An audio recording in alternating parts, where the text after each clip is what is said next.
Millionaire's daughter pointed to a hungry girl on cardboard and said words that made him cry. The black limousine pulled up to the red light, its tinted windows reflecting the harsh neon glow of the city's most expensive shopping district. Inside, billionaire Marcus Westfield adjusted his Rolex and glanced at his 7-year-old daughter Emma, who was pressed against the window, her breath fogging the glass as she stared outside with wide, curious eyes. "Daddy, look," Emma whispered, her small finger pointing through the window. Marcus barely lifted his head from his phone, where he was reviewing the quarterly reports that had just made him another $50 million richer. "What is it, sweetheart? We're almost at Tiffany's to pick out your birthday present." But Emma wasn't looking at the glittering jewelry store or the designer boutiques that lined the street. Her gaze was fixed on something else entirely. A small figure huddled on a piece of cardboard near the bus stop, almost invisible among the rushing crowd of well-dressed shoppers.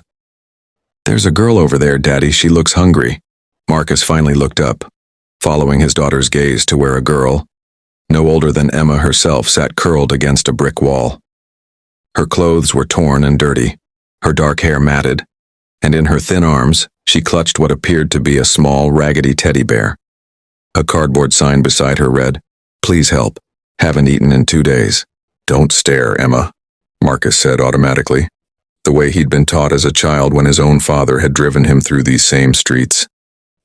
"It's not polite." But Emma didn't look away. Instead, she pressed her face even closer to the glass, and Marcus noticed something he'd never seen before in his daughter's eyes. A deep, profound sadness that seemed far too mature for her age. The light turned green and their driver began to move forward, but Emma suddenly turned to her father with tears streaming down her cheeks. "Daddy, stop the car!" "What? Emma, we have an appointment." "Please, Daddy, stop the car." Her voice was firm in a way that reminded Marcus of his late wife, Emma's mother, who had passed away 2 years earlier from cancer. Sarah had always been the one with the compassionate heart, the one who volunteered at shelters and donated to charities while Marcus built his empire. Something in his daughter's tone made Marcus tap on the partition. "James, pull over for a moment." As the limousine came to a halt, Emma was already reaching for her small purse, a designer bag that cost more than most people made in a month. She pulled out her birthday money, 2 crisp $100 bills that Marcus had given her that morning to spend on whatever she wanted. "I want to give this to her," Emma said simply. Marcus felt his chest tighten. "Emma, you don't understand. That money won't really help her. There are systems in place, programs. But she's hungry now, Daddy." Emma's voice was barely a whisper, but her words cut through Marcus like a knife. "And she's just like me. She's somebody's little girl, too." The simplicity and truth of that statement hit Marcus like a physical blow. Here was his 7-year-old daughter, who had never known a moment of want or need, who had everything money could buy, and yet she understood something that he had forgotten in his climb to the top of the corporate world. "Can we go talk to her, Daddy, please?" Marcus looked at his daughter's tear-stained face, then at the girl on the cardboard, and felt something crack open in his chest. Something that had been locked away for years behind spreadsheets and board meetings and the relentless pursuit of more. "Okay," he heard himself say, "but we do this together." They stepped out of the limousine, and immediately Marcus felt out of place in his $1,000 suit among the everyday chaos of the street. Emma, however, walked directly toward the girl with the confidence that only children possess when they know they're doing something right. The girl on the cardboard looked up as they approached, her eyes wide with a mixture of hope and fear. She couldn't have been more than 8, with hollow cheeks and clothes that had seen too many cold nights. "Hi," Emma said, kneeling down on the dirty sidewalk in her pristine white dress. "I'm Emma. What's your name?" The girl hesitated, clutching her teddy bear tighter. "Lily," she whispered. "That's a beautiful name. This is my daddy, Marcus. We saw you from our car and I wanted to give you this." Emma held out the $200. "So you can buy some food." Lily stared at the money as if it were something from another world. I can't take this. It's too much." "Please," Emma said, and Marcus watched in amazement as his daughter reached out and gently took Lily's hand. "My mama used to tell me that when we have more than we need, we should share with people who need more than they have. And right now, you need this more than I do." Marcus felt his throat close up as he watched his daughter, his sheltered, privileged daughter, show more wisdom and compassion than he had displayed in years. But Emma wasn't finished.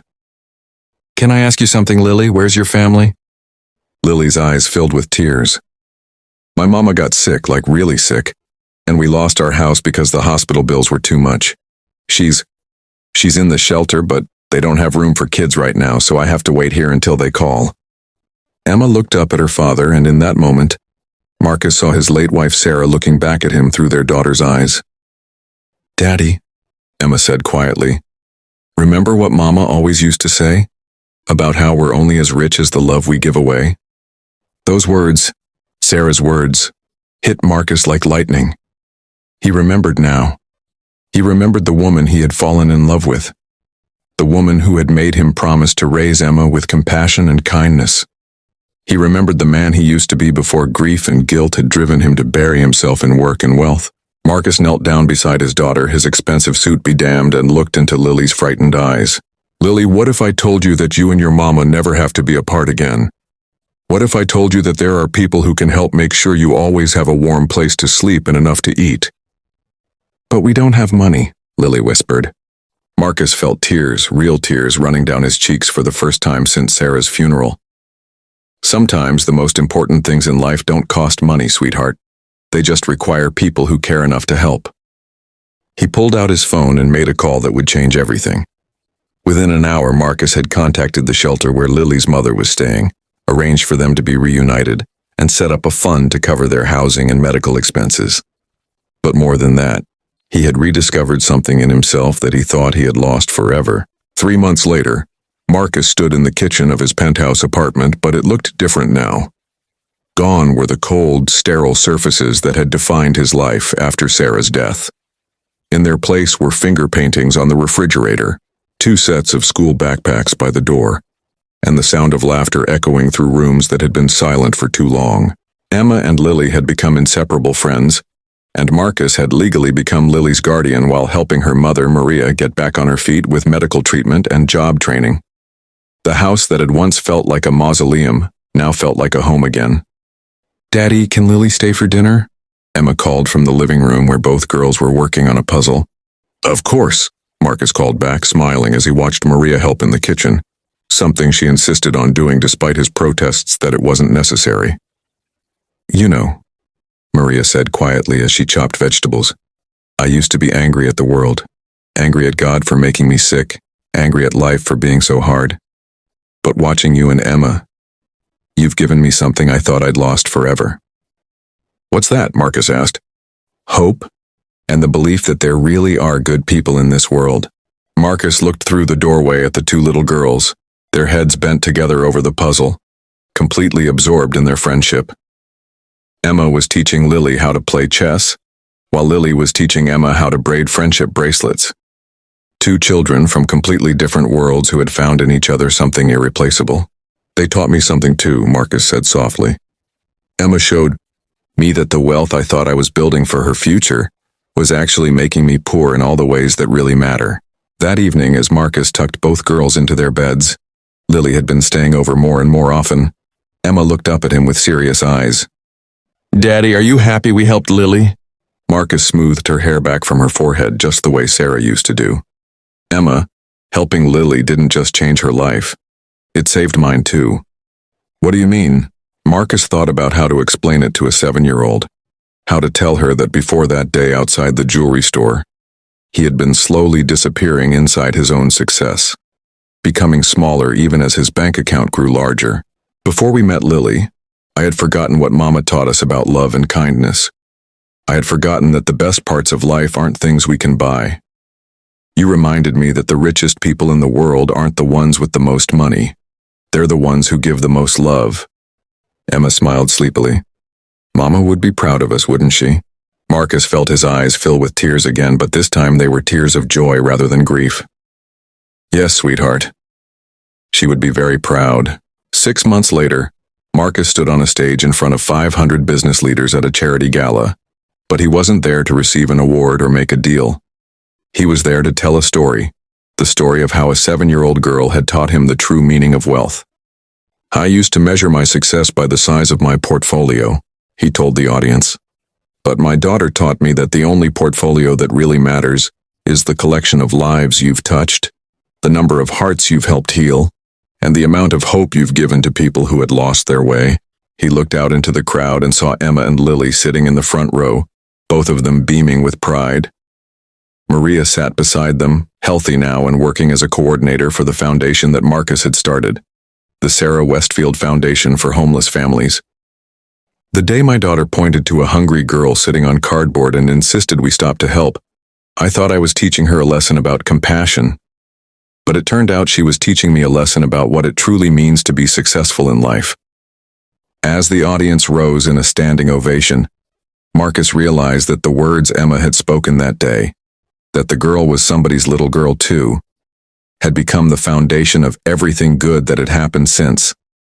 They had reminded him that behind every statistic, every problem, every face in a crowd, there was a human being deserving of love and dignity. The applause faded, and Marcus stepped down from the stage to hug his daughter, who had given him the greatest gift of all, the chance to become the man his wife always believed he could be, and the father Emma deserved. "I'm proud of you, Daddy," Emma whispered in his ear. "I'm proud of you too, sweetheart. You saved us all."